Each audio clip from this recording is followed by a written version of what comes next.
Hello guys, heartland nursing academy में स्वागत है आपका। और जैसा कि अपना सेशन अभी एमसीक्यू चल रहा है डाइजेस्टिव सिस्टम पर, और पार्ट फर्स्ट आपने जैसा कि देखा होगा आपने विथ रैशनल के साथ में, एक्सप्लेनेशन के साथ में, जो भी अपने एमसीक्यू बन रहे हैं अभी, जीरो से लगा के 01 से लगा के 15 तक अपन ने कर लिया था कंप्लीट। आज अपन 16 से लगा के 30 तक क्वेश्चन जो है वो कंप्लीट करेंगे। 15 क्वेश्चन जो टोटली अपने आज कंप्लीट करने वाले हैं। तो चलते अपन, ज़्यादा लेट नहीं करेंगे और जल्दी जल्दी से अपन क्वेश्चन सेशन जो है स्टार्ट कर लेते हैं।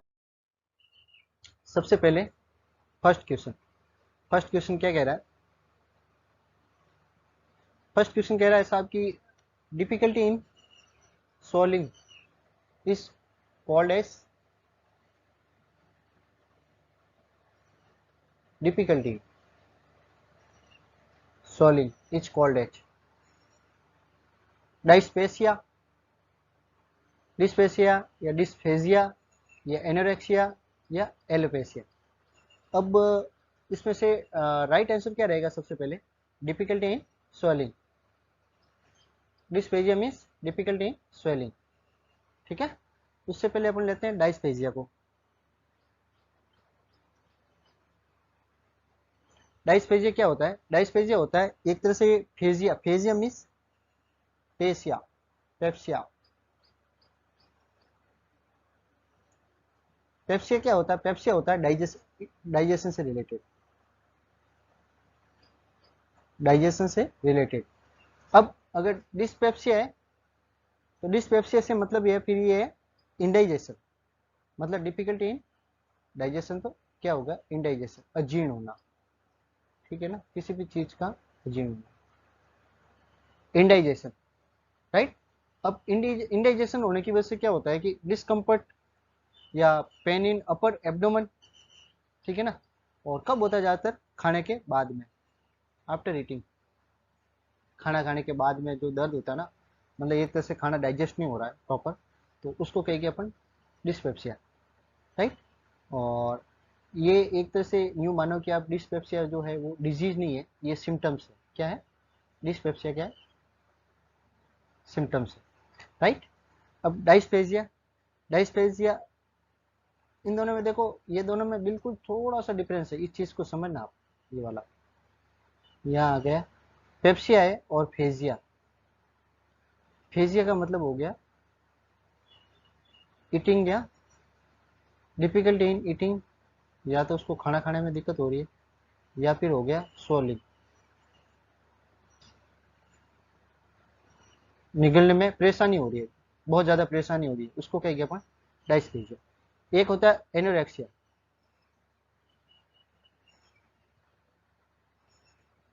एनोरेक्सिया भी आपको पता होगा, ये क्या है? Loss of appetitis, loss of appetitis, appetite, ठीक। लॉस ऑफ एपेटाइट या इनएबिलिटी टू ईट, खाना खाने में असमर्थ है, तो उसको क्या कहेंगे अपन?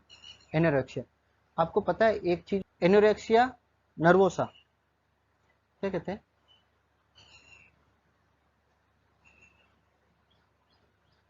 एनोरेक्सिया नर्वोसा, ये क्या होता है?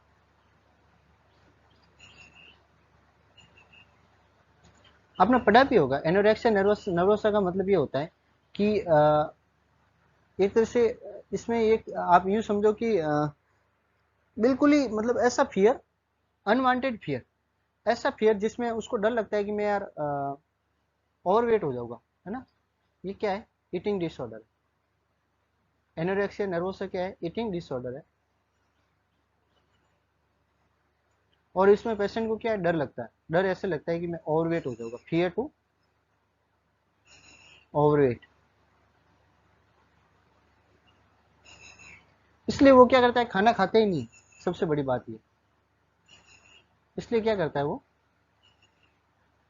खाना ही नहीं खाता, भूखा रहना पसंद करेगा, स्टारवेशन करेगा, मतलब उपवास करेगा फिर, है ना। खाना खाना पसंद ही नहीं करेगा, या फिर क्या करेगा? वो ज्यादा से ज्यादा एक्सरसाइज करेगा, टू मच एक्सरसाइज, या क्या क्या करेगा? टू मच एक्सरसाइज, या तो भूखा रहेगा, उपवास करना करेगा, जैसे तैसे इनको बहाना चाहिए कि वो आज मेरा उपवास है ना। उसको डर लगता है भी कि यार मैं कहीं मोटा नहीं हो जाऊँ और वेट से। और एक होता है बुलिमिया नर्वोसा, एक होता है बुलिमिया नर्वोसा। इसमें क्या होता है, इसमें तो चलो वो खाता ही नहीं है, खाना ही नहीं खाता है ना, डर लगता है उसको, तो खाना खाते ही नहीं है। इसमें क्या होगा कि वो खाना तो खाता है, खाना तो खाता है, वो सोचता है कि यार मैं बड़ा नहीं हो जाऊँ, मोटा नहीं हो जाऊँ। तो वो एक तरह से यूं है कि खाना तो खाएगा, लेकिन फिर वो एकदम से कांच के सामने देखे ना, फिर देखेगा अरे यार मैं मोटा हो जाऊंगा, तो वो क्या करेगा, उल्टी करेगा, वॉमिटिंग करेगा, वॉमिटिंग करेगा फिर, है ना। तो मैं फैटी नहीं हो जाऊँ इसलिए क्या करेगा, वॉमिटिंग करेगा। तो ये क्या है, बुलिमिया नर्वोसा। एक होता है alopecia, loss of hair, suddenly, suddenly loss of hair, loss of hair, ठीक। उसको क्या कहेंगे अपन, एलोपेशिया। पता है आपको, जैसे कीमोथेरेपी वगैरह लगती है तो उसमें भी बाल झड़ सकते हैं, एलोपेशिया हो सकता है। या फिर कुछ स्ट्रेस आए, एक्यूट एक्यूट स्ट्रेस, तो फिर उसमें भी वो एक तरह से एलोपेशिया रहता है उसमें।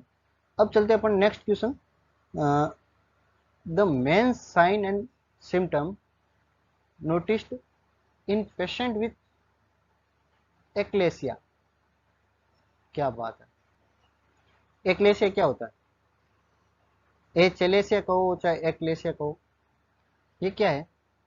एक तरह से मैं यूं बताने की अगर आपको कोशिश करूं, एक तरह से ये ऑटो इम्यून डिजीज है, ऑटो इम्यून डिजीज इसको कह सकते हैं अपन। जैसे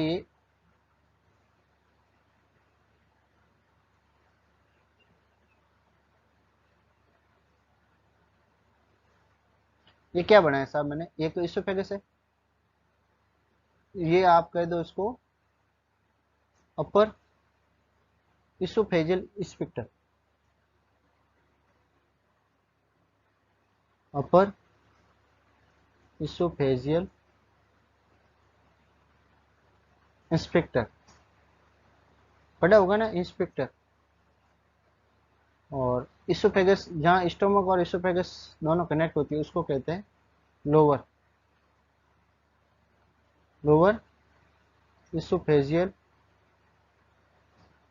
इंस्पेक्टर,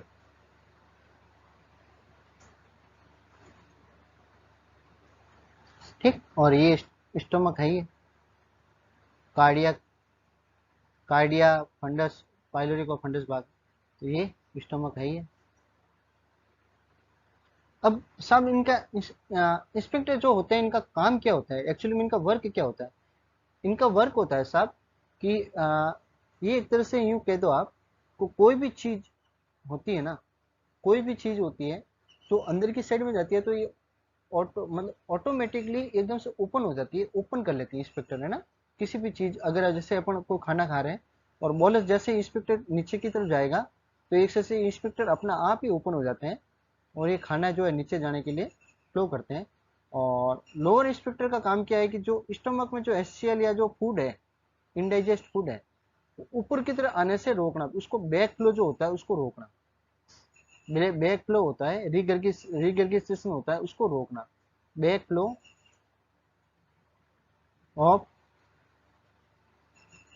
एक तो फूड एंड एचसीएल, ठीक है। ये सारी चीज जो स्टमक से बैक फ्लो को रोकना, ये किसका काम है, लोअर इंस्पेक्टर, है ना, लोअर इंसोफेजियल इंस्पेक्टर। अच्छा, एक्लेसिया में क्या होगा कि जैसे आपने खाना खाया नीचे, तो ये क्या करेगा कि या तो इसमें बढ़ जाएगा, इसोफेगस की जो नली है इसमें बढ़ जाएगा, क्योंकि जो इंस्पेक्टर है वो ओपन हो गई नहीं उसमें, ठीक। अब क्यों नहीं होते, अभी रिसर्च चल रहा है इस पे, क्यों नहीं होते इसका प्रॉपर अभी तक वो मिला नहीं है। लेकिन कोई कोई जो साइंटिस्ट है ये कहते हैं कि भी कि ये एक तरह से ऑटो इम्यून डिजीज है, जो नर्वस जो सिस्टम होता है, नर्व जो नर्वस सिस्टम होता है, नर्व जो सप्लाई हो जाती है, अगर इसोफेगस की नर्व सप्लाई कहीं से डैमेज हो गई या नर्वस सिस्टम में कहीं प्रॉब्लम हो गई इसोफेगस में, तो फिर ये एक तरह से इंस्पेक्टर जो वो ओपन नहीं होते प्रॉपर, और इसोफेगस में यही जो है वो फूड पूरा अकोमुलेट हो जाता है। ठीक, यही जो है फूड है एकदम से ये बढ़ जाएगा। अब बढ़ जाएगा, या तो ये हो गया, या फिर ओपन ओपन रहेगा, तो ये जो ब्लैक बैक फ्लो है ये बार बार बैक फ्लो होगा एकदम से, और फिर रिगर्गिटेशन होने के चांसेस रहते हैं। रिगर्गिटेशन। ठीक, तो अब अपन चलते हैं क्वेश्चन की ओर। अब ये तो समझ लिया होगा ये होता है क्या, इंस्पेक्टर होता है उसकी प्रॉब्लम है ये। तो the main sign and symptoms notice in patient with H L S या, तो हाइपरटेंशन से कोई मतलब नहीं है, जॉइंट पेन से कोई मतलब नहीं है, बटरफ्लाई गैसेस से कोई मतलब नहीं, इसमें आ गया डिस्पेजिया। डिस्पेजिया मतलब जो खाना खाने, क्योंकि जब प्रॉपर वो खुलेगे नहीं, इंस्पेक्टर खुलेगे ही नहीं, एकदम से खुलेगा ही नहीं, तो वो खुलेगा नहीं तो फिर आ, आप ये कहोगे कि उसको खाने में दिक्कत आएगी, निगल ही नहीं पाएगा वो खाना, अंदर आगे जाएगा नहीं, स्टमक में ही नहीं जाएगा वो। ठीक है, तो ये होता है इसमें। और इसमें क्या होगा, फिर चेस्ट पेन ज़्यादा होता है, फिर और वेट लॉस होगा। वेट लॉस क्यों होगा कि कंटिन्यू होगा खाना, वो प्रॉपर खा नहीं पाएगा। डिस्पेजिया होगा, खाना नहीं खा पाएगा डर की वजह से, या नीचे नहीं जाएगा खाने, जब खाने नहीं खाएगा तो वेट लॉस तो उसका होना ही होना है। ये चीज़ इसमें रहती है। और एक होता है इसमें, एक और बता दूं मैं, एक चीज और मैं भूल गया था इसमें, एक होता है डिस्पेजिया और एक होता है डिस्फेसिया।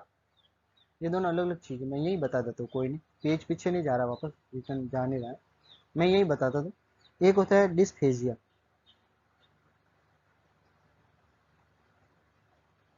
एक होता है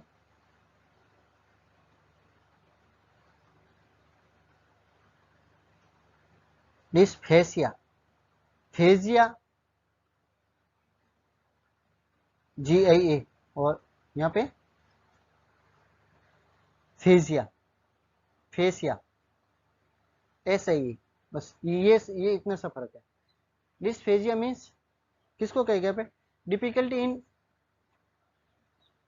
डिफिकल्टी इन फूड और लिक्विड सोलो करने में, निगलने में उसको दिक्कत आएगी।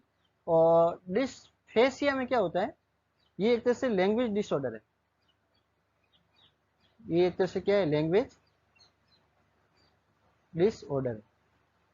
ब्रेन की जो भी डिसऑर्डर हो गया, या ब्रेन का कुछ जो सिस्टम है वो डैमेज हो गया जो इससे रिलेटेड है, तो फिर एक तरह से वो लैंग्वेज डिसऑर्डर में आ जाएगा। यही बता दिया, इसको वापस मिटा देते हैं। अब चलते हैं अपन आगे। Which of this is not an investigation for dysphagia. अब डिस्फेजिया का मतलब क्या होता है, पहले तो ये समझ लेते हैं वापस। मैंने बता दिया था वैसे, आगे 2-3 बार बताया मैंने।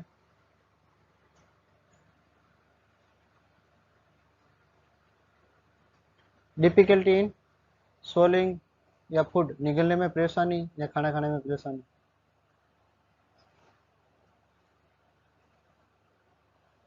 सोलिंग या ईटिंग में डिफिकल्टी हो, उसको कहते हैं डिस्फेजिया। अब ये कह रहा है which is not an investigation for dysphagia. अब जैसे खाना खाने में किसी कोई पेशेंट है, उसको खाना खाने में दिक्कत हो रही है, तो वो आएगा, हॉस्पिटल आएगा और बोलेगा डॉक्टर साहब मेरे को खाना खाने में बहुत ज़्यादा परेशानी हो रही है, मैं खाने को बड़ी मुश्किल से निगल पाता हूँ, और निगल पाता है उससे पहले मेरे को वापस वॉमिटिंग हो जाती है, बड़ी जोर वाली वॉमिटिंग होती है, जिसमें चेस्ट पेन हुई होता है, और मेरा वजन भी कंटिन्यू कम होता जा रहा है। तो डॉक्टर क्या करते हैं, अपन उसमें मतलब ये इन्वेस्टिगेशन करवाते हैं अपन, उसमें अपन फिर इन्वेस्टिगेशन करवाते हैं। और इन्वेस्टिगेशन ही मेनली अपन कौन कौन से करवाते हैं, डिस्पेजिया में इन्वेस्टिगेशन करेंगे। अपर GI, gastro intestinal endoscopy, right, endoscopy number 1। दूसरा और क्या करवा सकते हैं अपन, ये कराएंगे अपन बेरियम सेलो, बेरियम सेलो, ये ऐसे है ना, बेरियम सेलो। और ये कराएंगे अपन मैनोमेट्री, इस इसोफेजियल मैनोमेट्री,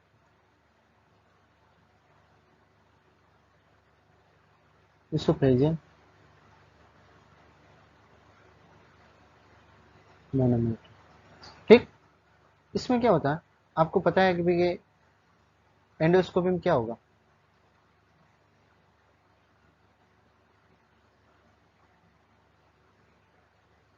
एंडोस्कोपी क्या है? एंडोस्कोपी क्या है? एंडोस्कोपी एक प्रोसीजर है ना? एंडोस्कोपी क्या है? एंडोस्कोपी एक प्रोसीजर है where organ inside your body looked at using an instrument. मतलब एक तरह से आप समझो कि एक फाइबर ऑप्टिक कैमरा होता है, ये छोटी सी फ्लेक्सिबल एक नली होती है, उसके आगे एक कैमरा लगा हुआ होता है, राइट? और वो क्या काम आता है कि इंटरनल जो बॉडी पार्ट होते हैं उसको विजुअलाइज करने के लिए अपन काम में लेते हैं, और कुछ कोई कहाँ प्रॉब्लम है वो विजुअलाइज करके उसका एक मतलब कैमरे से विजुअलाइज करके ऑर्गन को अच्छे से अपन देख पाते हैं उसमें। अपर जीआई मतलब अपर वाले पार्ट के, जो स्मॉल इंटेस्टाइन से ऊपर ऊपर वाले जो पार्ट है उसको कहेंगे अपन अपर जीआई एंडोस्कोपी। और लोअर जीआई एंडोस्कोपी भी होती है। लोअर मीन्स जो स्मॉल मतलब लार्ज इंटेस्टाइन के पार्ट को देखने के लिए, लार्ज इंटेस्टाइन के पार्ट को देखने के लिए अपन यूज करते हैं, उसको कहेंगे अपन लोअर जीआई एंडोस्कोपी।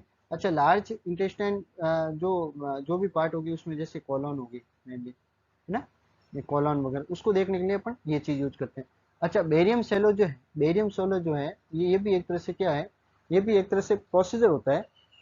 इसको अपन कहते हैं इसोफेगोग्राम भी कहते हैं, है ना? इसको इसको अपन, it is called also esophagogram. It is called as esophagogram, है ना? ये क्या है? ये एक तरह से इमेजिंग टेस्ट हो गया। इमेजिंग मतलब अपन एक्सरे वगैरह नहीं करते, सीटी स्कैन करते हैं, चेस्ट एक्सरे करते हैं, तो उसी तरह क्या होता है, ये इमेजिंग टेस्ट होता है। और इसमें क्या है कि अगर आपके जीआई अपर जीआई ट्रैक में कोई भी प्रॉब्लम हो तो उसमें वो एक तरह से विजुअलाइज हो जाएगा। अब इसमें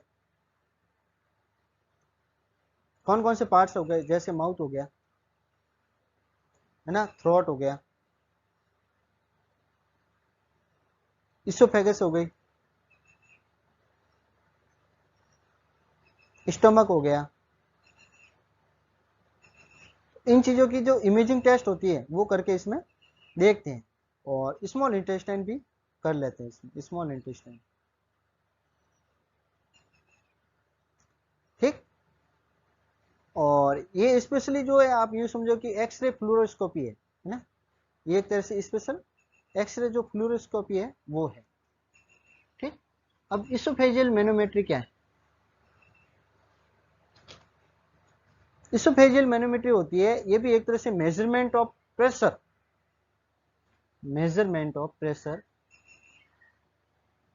प्रेशर है उसको मेजरमेंट किया जाता है। Pressure measurement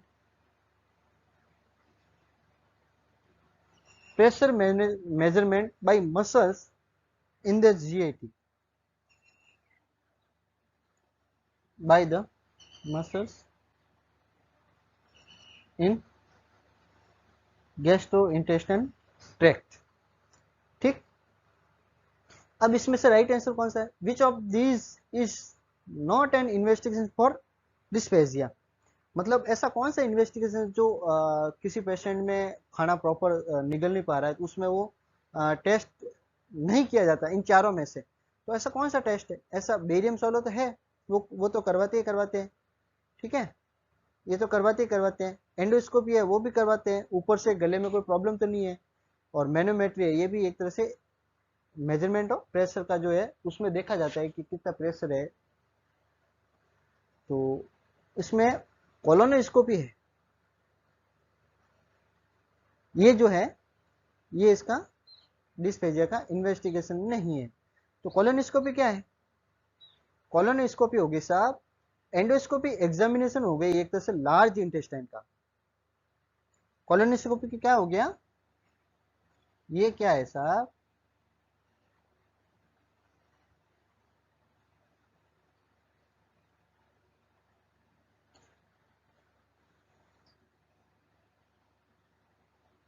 endoscopy examination, endoscopy examination of the large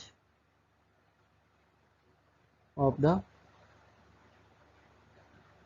colonoscopy, endoscopy examination of the large intestine, large intestine उसमें भी स्पेशली कोलोन, तो कोलोनोस्कोपी हो गई, राइट। अच्छा, एक होता है कोलोनोस्कोपी, एक होता है कोल्पोस्कोपी, ये भी बता देता हूँ लगे हाथ आया तो। एक होता है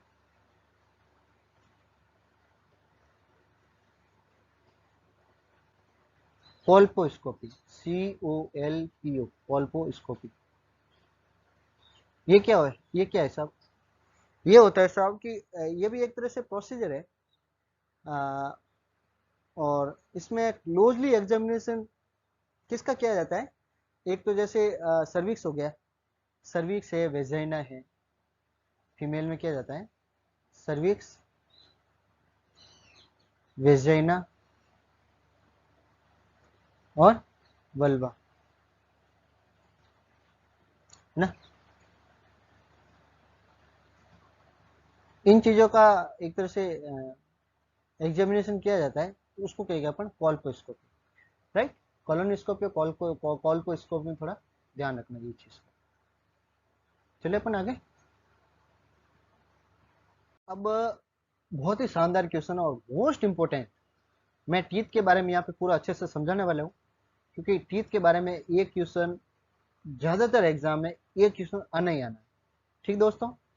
तो मेरे प्यारे फ्यूचर्स जो नर्सिंग ऑफिसर्स है, जितने भी जो अपने ऑफिसर्स बनने वाले हैं अपनी कड़ी मेहनत के साथ में, तो आप जरूर देखें इसको, टीथ के बारे में थोड़ा बताने वाला हूँ और बड़े मस्त से अच्छे से बताऊंगा आप।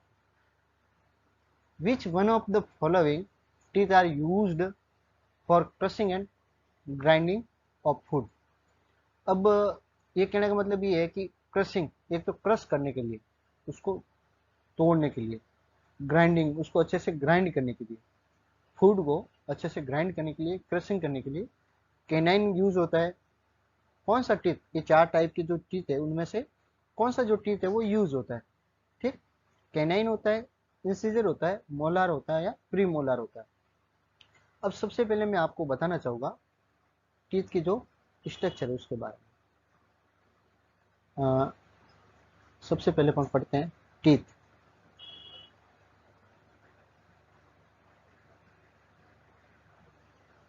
टीथ आपको जैसे पता है, आपने पढ़ा भी होगा, टीथ टू टाइप्स के होते हैं, टीथ टू टाइप्स के होते हैं। आप या तो ये कह दीजिए आप baby teeth, baby teeth number एक, या आप उसको आप कह सकते हैं मिल्की टीथ, मिल्की टीथ। दूध के दांत, दांत कहते ही नहीं, कहते थे दूध के दांत है, अभी तो सूखे ही नहीं, झगड़ा होता है तब, है ना। तो baby teeth, milky teeth, baby वाले टीथ कह दो, मिल्की टीथ कह दो, या उसको कह दो आप डेसिड्यूड टीथ, है ना, या आप इसको कह दो डेसी डुअस टीथ, ठीक। या एक नाम इसका और है, चार तरह के नाम है, या इसको कह दो आप temporary teeth,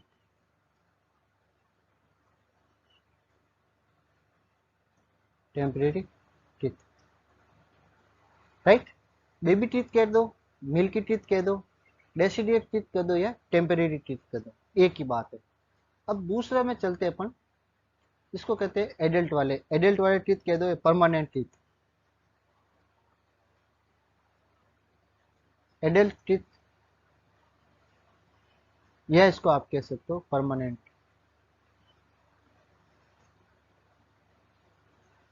permanent teeth, right. अब मैं बात करूं अगर टेम्परेरी टीथ की, तो ये कितने होते हैं साहब, टोटल होते हैं 20। कितने हो गए साहब, 20। और अगर मैं परमानेंट या एडल्ट टीथ की बात करूं, तो ये हो गए साहब 32।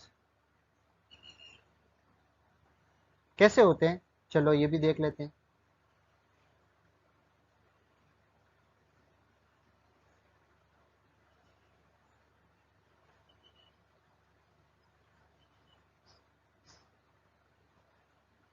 थोड़ा मैं आगे थोड़ा विस्तार से समझाऊंगा, अभी फिलहाल थोड़ा ऐसे ही बता देता हूँ।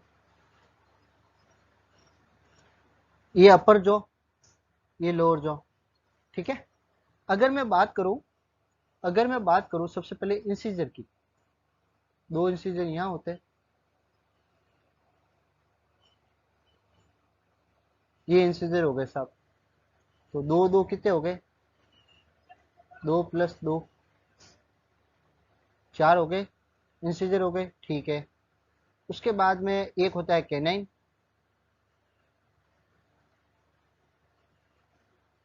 मैं ऊपर वाले में बनाता था, नीचे वाले समझ लेना आप, सेम ही होते हैं, इसलिए एक जगह बनाता हूँ।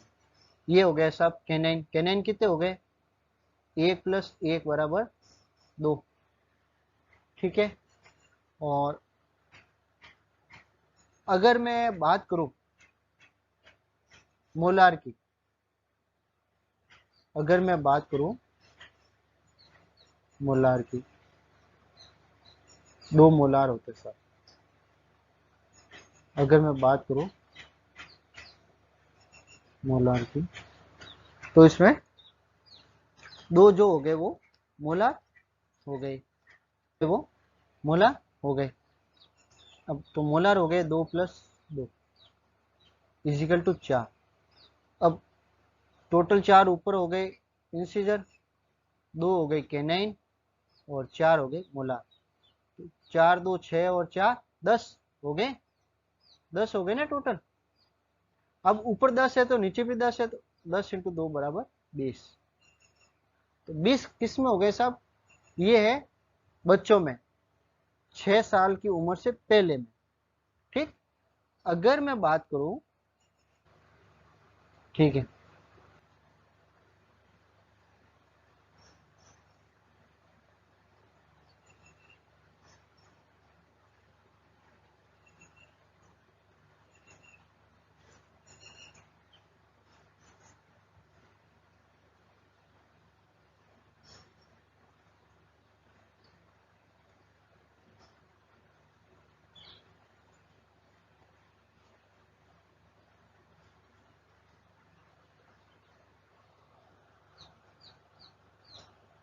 पहले मैं इंसीजर ले लूं,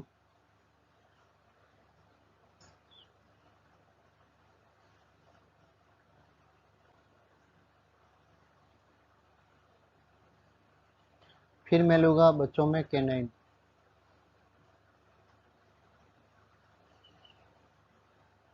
फिर मैं लूंगा मोलार,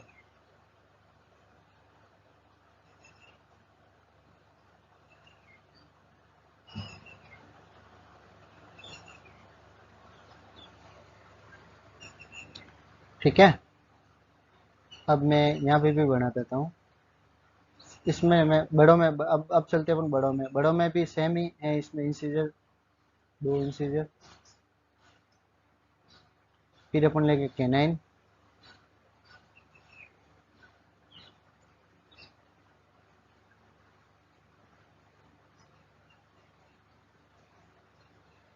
कैनाइन के बाद में क्या होता है सर, प्रीमोलार।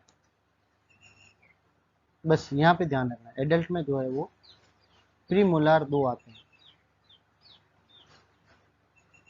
एडल्ट में प्रीमोलार कितने होते हैं, 2। उसके बाद में मोलार जो है,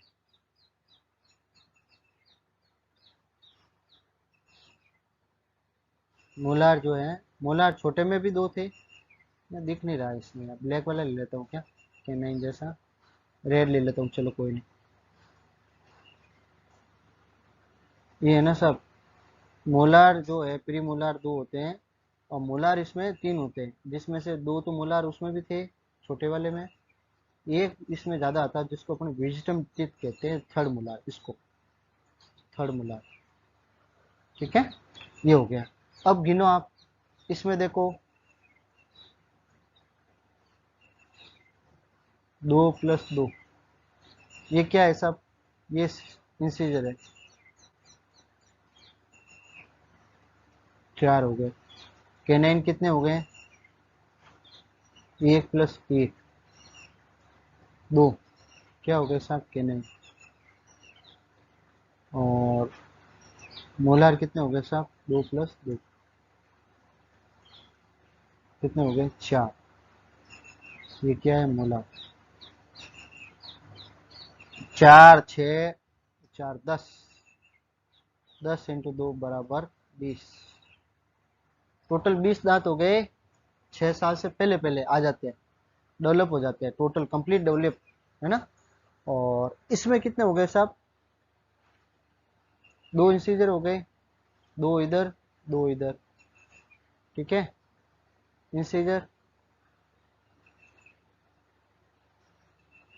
2 प्लस 2 4, उसके बाद में canine 1 plus 1, canine 1 plus 1 is equal to 2।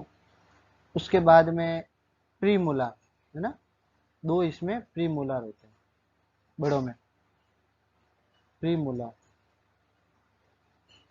Pre molar 2 plus 2 is equal to 4। 10 तो यहाँ तक हो गए। अब अपन आगे चलते हैं, 2 प्री मोलार के बाद में 2 मोलार और एक थर्ड मोलार, जो जिसको विजडम टीथ कहते हैं, जो कि ये बाद में आता है। अकल डाट कहते हैं जिसको, अपन अकल डाट भी कहते हैं नहीं, कि जो पीछे की साइड में लास्ट में थर्ड मोलार, है ना, कि अकल डाट आगे तेरे, मतलब बड़ा एडल्ट हो जाता है तब आता है, उसको अकल डाट कहते हैं। मोलार 3 प्लस 3 6, कितने हो गए, 10 तो यहाँ हो गए, और 6 16, 16 कितने हो गए, 16 इंटू 2 बराबर 32। कहते हैं ना तेरे 32 दांत सब गिरा दूंगा मैं, तो ये वाले 32 दांत। ठीक दोस्तों, अब चलते अपन कुछ क्वेश्चन की ओर। बड़े मजेदार मजेदार क्वेश्चन है, इनका आज पूरा कंप्लीट करेंगे अपन। कंप्लीट ये करेंगे, फर्स्ट इरप्शन, छोटा बच्चा है उसमें फर्स्ट इरप्शन कब होता है। ये देखो बड़े मजेदार क्वेश्चन है यहाँ पे, और एग्जाम से पूछे जाते हैं। First eruption, first eruption, first eruption का मतलब ये हो गया कि फर्स्ट फर्स्ट बार जो टीथ है वो डेवलप कौन सा टीथ होता है इन्फेंट में।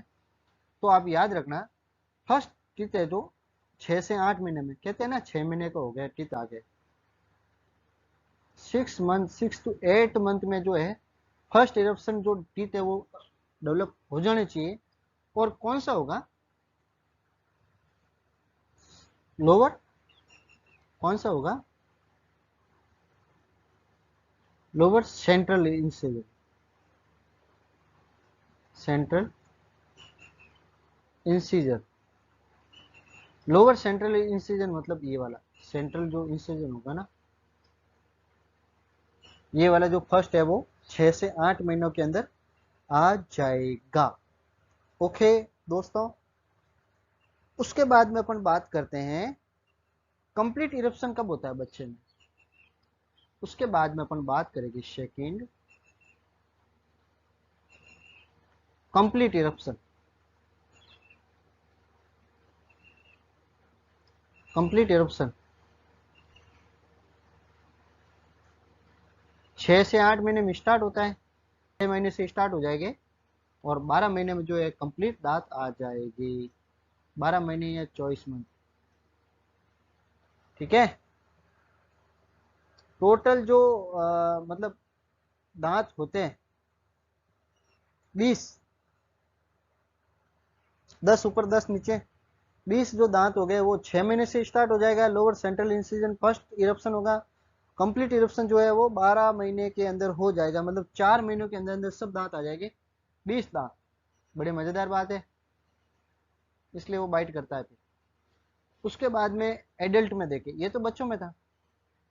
अब अगर अपन बड़े में देखें, तो बड़ों में सबसे पहले परमानेंट जो टीथ है वो एडल्ट में इरप्शन कब होते हैं। परमानेंट जो टीथ हैं एडल्ट में इरप्शन होते हैं साहब 6 साल की एज में,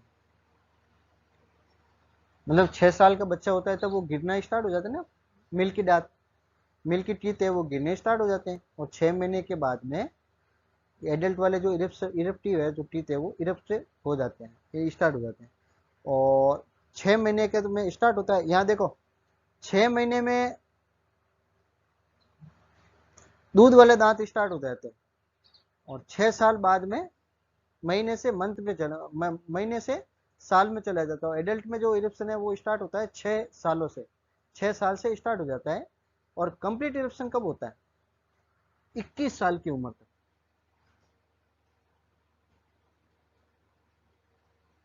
कंप्लीट इरप्शन, ये भी क्वेश्चन आया हुआ है। इसमें कंप्लीट इरप्शन कब होता है बच्चों में? 12 महीने के अंदर अंदर। और इसमें कंप्लीट इरप्शन कब होता है? 21 साल की उम्र में कंप्लीट इरप्शन हो जाता है। अब चलते हैं अपन वापस। कंप्लीट इरप्शन इन एडल्ट 21 साल की उम्र में हो गया। अब अपन बात करें अगर विजडम टीथ, विजडम टीथ कौन सा? ये वाला अकल दाढ़। इसको अकल दाढ़ कह दो, विजडम टीथ कह दो, या थर्ड मोलार कह दो। विजडम टीथ या थर्ड मोलार, ठीक। विजडम टीथ कह दो या थर्ड मोलार कह दो। ये कब आना स्टार्ट होता है? अकल दाढ़ कब आना स्टार्ट हो जाती है? कहने का मतलब ये है, अकल दाढ़ क्यों कहते हैं? क्योंकि आप उस समय एक एक तरह से जिम्मेदारियां थोड़ा स्टार्ट हो जाती है आपकी, आप अच्छे से समझने लग जाते हो, दुनिया को जानने लग जाते हो, इसलिए आपको कहते हैं कि विजडम। विजडम यानी आपने बहुत कुछ सीख लिया है। थर्ड मोलार तो ये एक तरह से साइन है। पुराने जो बड़े बुजुर्ग थे वो कहते थे विजडम मतलब अकल दाढ़ आ गई से। तो ये ठीक है, अच्छी बात है ना। तो ये कब होता है साहब? ये 17 साल की उम्र से लगा के 17 साल की उम्र से लगा के 21 साल की उम्र तक आ जाना चाहिए, है ना। मतलब आ जाना चाहिए 21 साल की उम्र तक आपका विजडम टीथ है वो आ जाना चाहिए, ठीक है। अच्छा, एक क्वेश्चन और है कि मैक्सिमम मैक्सिमम कैल्शियम जो होता है ह्यूमन बॉडी में वो कहाँ होता है? बहुत ही मजेदार क्वेश्चन है। मैक्सिमम कैल्शियम अपने ह्यूमन बॉडी में क्या होता है, कहाँ होता है maximum calcium in human body, which organ?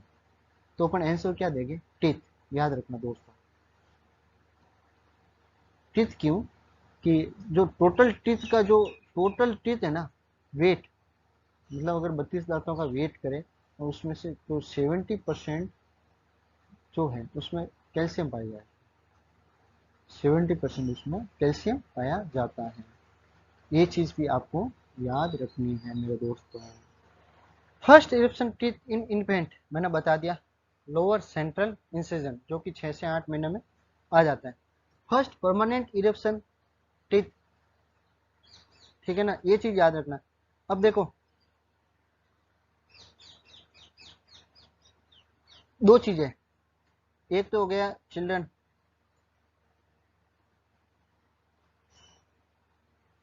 सबसे पहले इरप्शन कौन सा दांत होगा इसमें?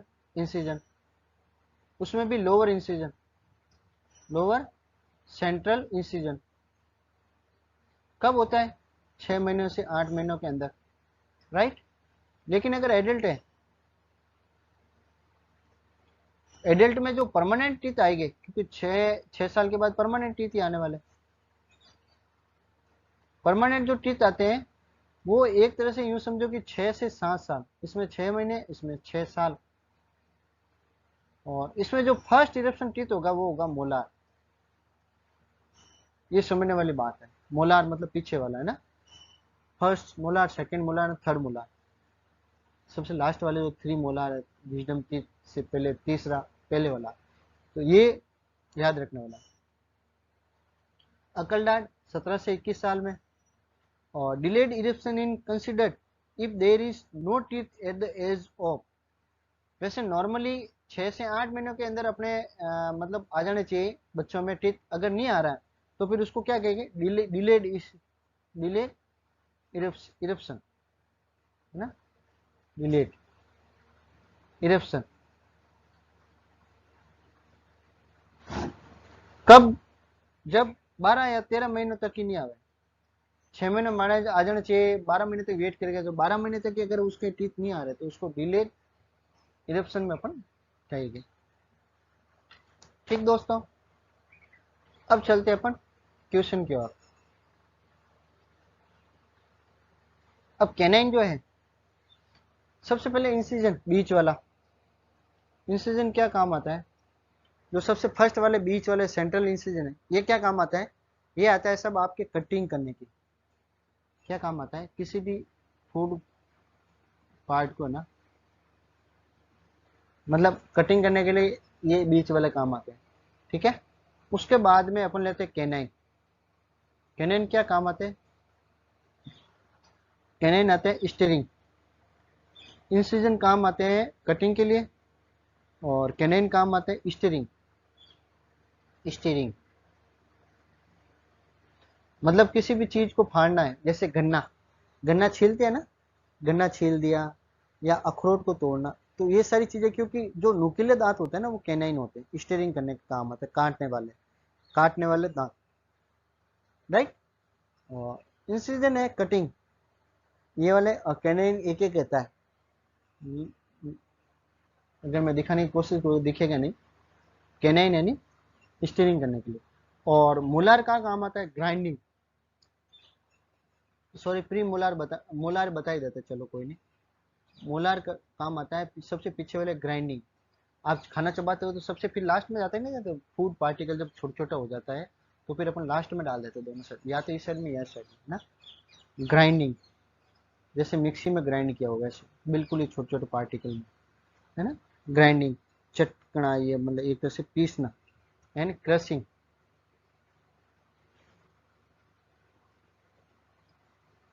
और प्री मोलार का काम क्या है? चॉपिंग, चटकना।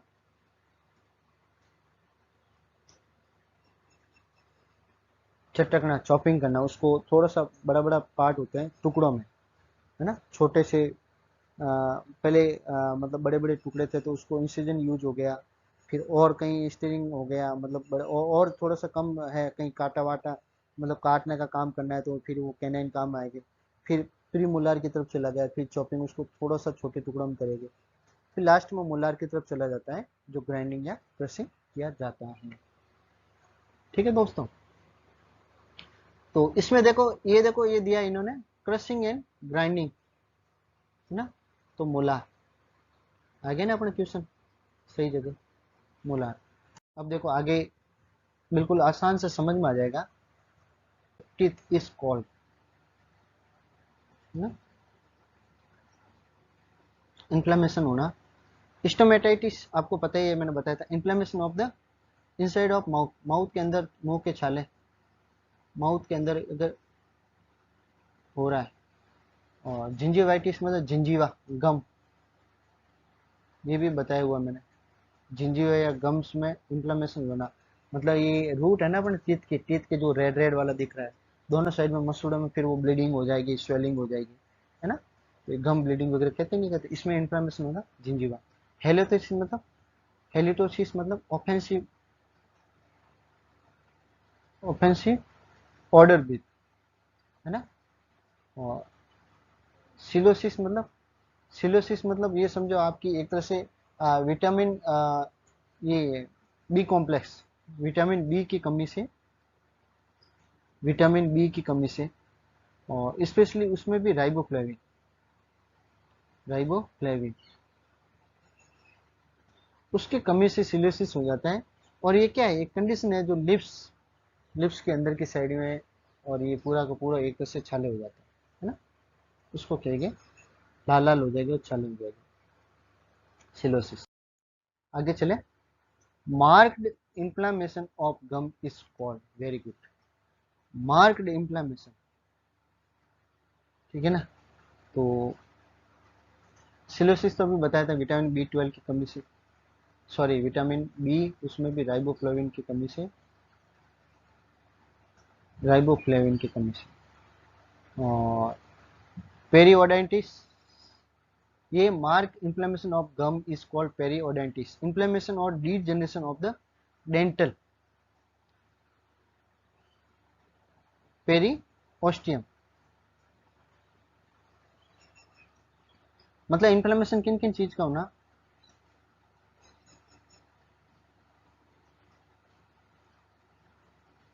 इन्फ्लेमेशन और डीजनरेशन, मतलब दांत पूरे खराब हो जाना, डीजनरेशन। सबसे पहले किसका, dental periosteum,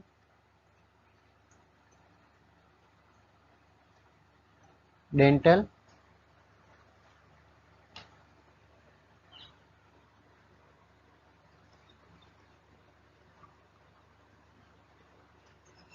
dental periosteum, periosteum जो कि एक तरह से क्या है, सपोर्टिव है, सपोर्टिव ऑर्गन है ना, ये एक तरह से supportive structure of teeth, teeth को पूरा सपोर्ट करता है वो वाला ऑर्गन है ये। एलवियोलर बोन, एलवियोलर बोन जो कि टीथ का ही एक पार्ट है, और ये सीमेंटम, ये भी टीथ का ही एक पार्ट है। और fourth one adjusted gingiva, gingiva एडुसन जिंजी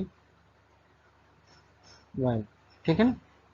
तो ये क्या है कि एक तरह से ये फिर धीरे धीरे ये डिजीज बन जाएगी, है ना। ये क्रोनिक जिंजीवाइटिस होता है और उसमें अपन ध्यान रखें तो एक तरह से डिजीज बन जाएगी। कैरीज क्या है, कैरीज आपको मैंने बताया भी था, ये भी एक तरह से डेंटल कैरीज, केवाईटी, डेंटल कैरीज या डेंटल केवाईटी या डेंटल कैरीज।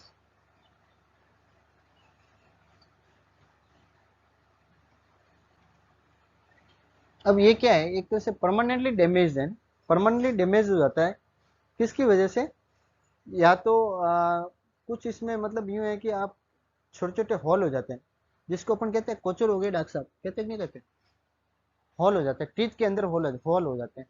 क्यों हो जाते हैं कि अपन ओरल हाइजीन प्रॉपर नहीं रखते हैं, पूअर टीथ क्लीनिंग, मतलब प्रॉपर ब्रशिंग वगैरह नहीं करते हैं, खाना खाते हैं फिर ब्रश व्रश नहीं करते हैं, या सिपिंग सर्जरी हो गई, या बैक्टीरिया, है ना, तो दांत के अंदर एक तरह से वो लग जाते हैं, अंदर होल हो जाता है, उसको कहेंगे अपन कैरिस। ग्लोसाइटिस तो आपको पता ही है, ग्लोसाइटिस इंफ्लेमेशन ऑफ टंग, टंग का इंफ्लेमेशन हो जाना ग्लोसाइटिस कहलाता है। चले आगे, उसके बाद में early form of periodontal disease, periodontal disease का, ओडेंटल डिजीज का अर्ली फॉर्म, अर्ली फॉर्म क्या है, सबसे पहले क्या होगा, जिंजीवाइटिस होगा, है ना, जिंजीवाइटिस होगा, जिंजीवाइटिस हो गया होना मतलब गम ब्लीडिंग वगैरह ये होगी, इन्फ्लेमेशन होगा, और इसका अगर प्रॉपर इलाज नहीं किया जाए तो फिर एक तरह से पेरिडोंटल डिजीज हो जाती है, क्रोनिक से फिर ये पेरिडोंटल डिजीज हो जाएगी, ठीक है। जिंजीवाइटिस, जिंजीवाइटिस से पेरियोडेंटल डिजीज, ये पेरियोडेंटल, पेरियोडेंटल से पेरियोडेंटल डिजीज, जिसमें जिंजीवा हो गया, ये सीमेंटर हो गया, एल्वुलर बोन हो गया, ये मतलब जो जो टीथ, जो वाइट वाइट वाला जो टीथ है उसके अंदर जो जो स्ट्रक्चर सपोर्टेड है, उसमें सारे में फिर वो एक तरह से डिजीज है वो फैल जाएगी, और ये अपना मतलब एक तरह से टीथ खराब कर देगी ना, उसको कहते हैं। अब चलते हैं अपन आगे, white प्लेक्यू on the mucous membrane, gums and tongue is found in। White plaque जो होता है वो म्यूकस मेम्ब्रेन, जो गम्स होता है, ये अपना जो टीथ है उसके गम्स वगैरह और म्यूकस मेम्ब्रेन जा और टंग के ऊपर व्हाइट प्लेक होता है, जिसको रिमूवल भी होता है, पूर हाइजीन की वजह से होता है ना, उस वाली चीज़ क्या कह रहा है। तो ये फाउंड इन मतलब किस में पाया जाता है, ये सिम्टम्स किस में होते हैं, व्हाइट प्लेक्यू वगैरह बनता है मुंह में, तो वो किस वजह से बनते हैं, तो अपन यूँ देखें तो ये एक तरह से ओरल थ्रस्ट की वजह से बनते हैं ये। अपन इसके सबके बारे में थोड़ा थोड़ा पढ़ लेते हैं।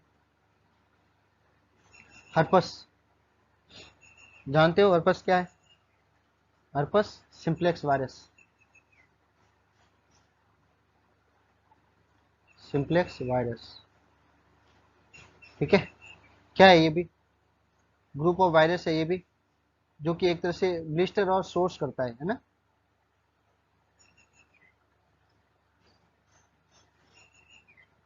जैसे ये माउथ हो गया, लिप्स के ऊपर, अराउंड लिप्स चारों तरफ, और माउथ के है ना, बिल्कुल ही माउथ के आसपास में जो एक तरह से ब्लिस्टर हो जाएगी, क्या हो जाएगी, क्या कहेंगे अपन, ब्लिस्टर या सोर्स कहते हैं, ब्लिस्टर या सोर्स, है ना। मम्स क्या हो गया, पता ही होगा आपको, मम्स हो गया, ये भी एक वायरल इन्फेक्शन है जो कि पैरामिक्सो वायरस,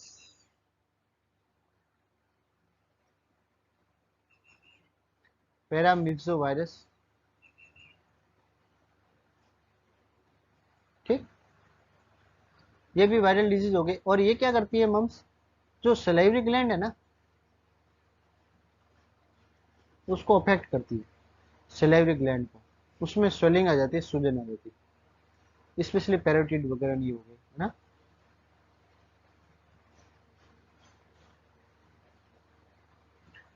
सलाइवरी ग्लैंड एक तरह से स्वेलिंग आ जाती है, पैरामिक्सो वायरस है ये भी।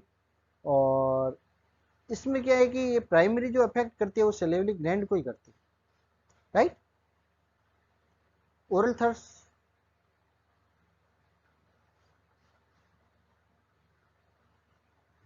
ओरल थर्स हो गया इन्फेक्शन ऑफ द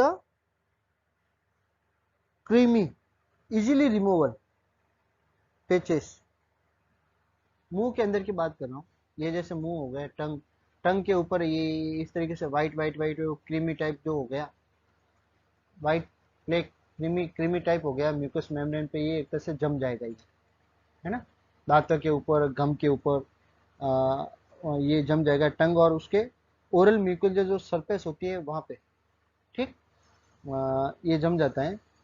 तो ये क्या है, कैंडिडा एल्बिकेंस, जो एक तरह से फंगल इन्फेक्शन हो गया, ये क्या है, फंगल इन्फेक्शन, कौन सा, कैंडिडा एल्बिकेंस, कैंडिडा एल्बिकेंस जो फंगल इन्फेक्शन हो गया उसकी वजह से ये ओरल थ्रस जो है वो होता है, वाइट वाइट प्लेक, गम सराउंडिंग, ये सारी चीजें। अब अपन चलते हैं मिजल्स की ओर। मिजल्स क्या है दोस्तों, रूबियोला वायरस जो है, वायरल, ये भी वायरल डिजीज है एक तरह से, रूबियोला, रूबियोला वायरस, ठीक है, मिजल्स रूबियोला वायरस। और ये क्या है, रेस्पिरेटरी, रेस्पिरेटरी पे इफेक्ट करती है, रेस्पिरेटरी, ये एक तरह से ड्रॉपलेट, ड्रॉपलेट रेस्पिरेटरी,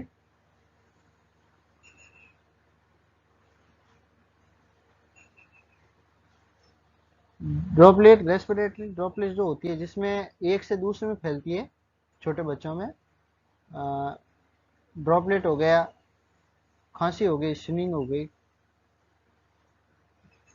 छींकने से या कपने से, कफिंग, ठीक है। तो ये सारी चीजों से फिर मिजल्स वगैरह होता है। तो यह white plaque on the mucous membrane, gum and tongue found is oral thrush, right answer, ठीक दोस्तों। Oral thrush caused by fungus, कौन सा, कैंडिडा एल्बिकेंस, राइट।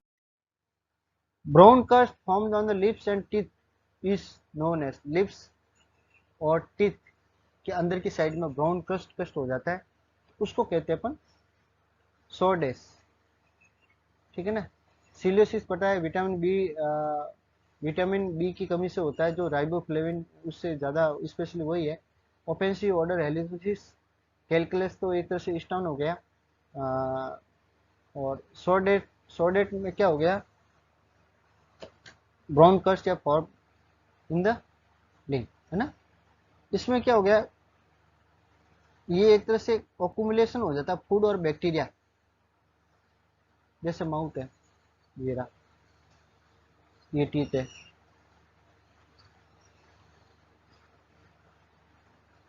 अब टीथ के वजह से प्रॉपर ओरल हाइजीन नहीं करते हैं ना, टीथ के वजह से प्रॉपर ओरल हाइजीन नहीं कर पाते हैं, कई बार होती नहीं है या करते नहीं है, हैबिचुअल आदतन में नहीं है, आदत में, तो यहाँ बीच में, यहाँ टंग है, यहाँ लिप्स है, लिप्स और टीथ के बीच में, ऊपर नीचे दोनों तरफ।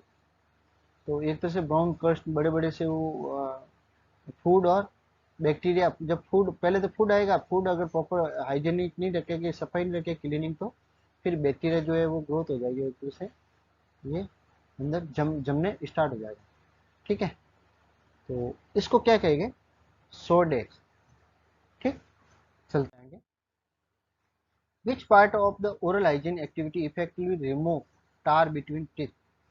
ठीक है ना, ब्रशिंग तो अपन करते ही है टीथ की, गार्गलिंग गरारे करना, रेजनिंग, रिंजिंग और फ्लोसिंग, तो उसको क्या कहेंगे, फ्लोसिंग, डेंटल फ्लोस, डेंटल फ्लोसिंग, डेंटल फ्लोसिंग या डेंटल फ्लोस करना।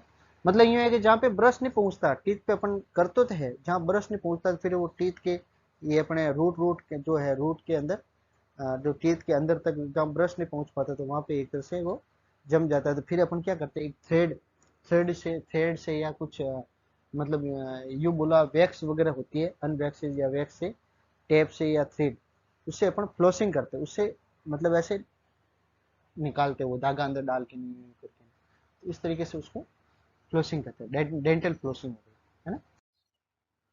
Total number of deciduous teeth in, deciduous वो ही आ गया, ये देखो टीथ आ गया, आपको पता है, मैंने बताया था, इसको मिल्की टीथ भी कहते हैं, इसको टेम्परेरी टीथ भी कहते हैं। मिल्की टीथ कह दो, टेम्परेरी टीथ कर दो, डेसिडियस टीथ कर दो, ठीक है ना, ये सारे चीज, बेबी टीथ कह दो। तो ये कितने होते हैं, दो सेंटर हो गए, 2 + 2, एक कैनाइन हो गया, बच्चों में, बच्चों की बात करें अपन, और 2 मोलार हो गए, प्री मोलार नहीं होते बच्चों में, 2 मोलार हो, गिनो, 2, 3, 5, 7, 8 और 2, 10, 10 ऊपर वाले जो जबड़े में ये हो गया, तो नीचे वाले जबड़े में भी 10 हो गए, इंटू 2 बराबर कितने हो गए, 20। ठीक है, तो total number of deciduous teeth each children, अब देखो 20 आ गए। ठीक है, तो ये चीज आती है। ठीक, तो राइट आंसर कौन सा हो गया अपना, 20 हो गया। चले आगे। 8 age of 2 year, how many teeth are erupt. देखो इसमें देखो, बड़े मजेदार क्वेश्चन। मैंने बताया था 6 महीने से स्टार्ट होते हैं, 6 से 8 महीना में स्टार्ट हो जाता है लोअर सेंट्रल इंसिजन जो टीथ है उससे, और 24 महीने, 24 महीने मतलब 2 24 मंथ कहो चाहे 2 ईयर कहो, कंप्लीट इरप्शन हो जाता है, कंप्लीट दांत आ जाते हैं, है ना। तो अपन यूं समझे कि 1 साल में, at the age of 1 year,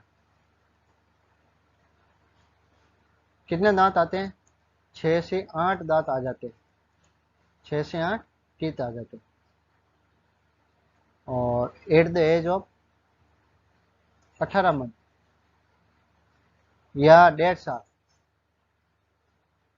है ना, 18 मंथ अगर होता है तो 10 से 14 दांत आ जाते हैं, 10 से 14 टीथ, और 2 साल की एज में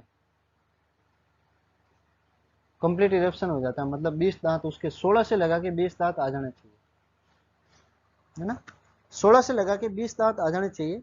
तो अपन 2 साल में, देखो यहाँ पे बताया हुआ है कि 2 साल में जो है 2 ईयर्स में 16 से 20, अपने यहाँ 16 दे रखा है, मतलब 16 से तो ठीक है, 16 से स्टार्ट हो गया, तो 2 साल में जो है वो 16, कंप्लीट नहीं लिखा हुआ कहीं पे भी, how 8 of age 2 year how many teeth are erupt, मतलब कितने हुए, कंप्लीट लिखा होता तो 20 आता, 20 ऑप्शन में नहीं है, तो अपन आसपास घूमेंगे, 16 आ रहा है, 16 इज राइट आंसर, 16, ठीक है।